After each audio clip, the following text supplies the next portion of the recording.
Last fall, we welcomed New York Mayor Bill de Blasio onto the show. He insisted that New York City was better than it's ever been.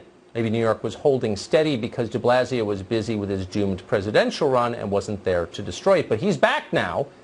Coronavirus and the government have combined to unleash a crime wave in the city. Chief Breaking News correspondent Trace Gallagher has an update on the condition of New York tonight. Hey, Trace.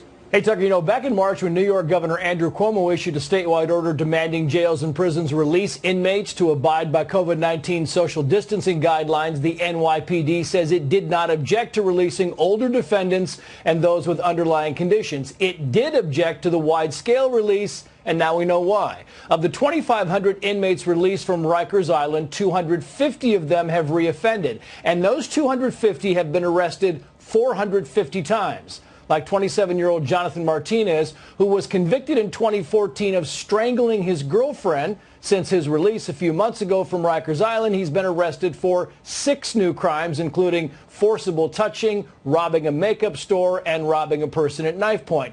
After each new arrest, he's given a court date and released. And speaking of repeat offenders, 31-year-old Rashid Brimage was walking in Manhattan when a 92-year-old woman walks past him.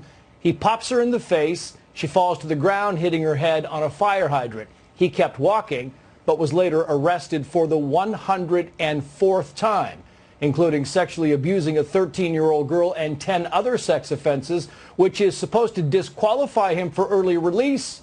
And yet here he is. The 92-year-old woman is recovering physically, but mentally says she will never again walk alone in Manhattan. Finally, over the past 28 days in New York, there have been 38 murders. That's twice as many as the same time period last year. Overall in New York, murders in 2020 up 25% over last year.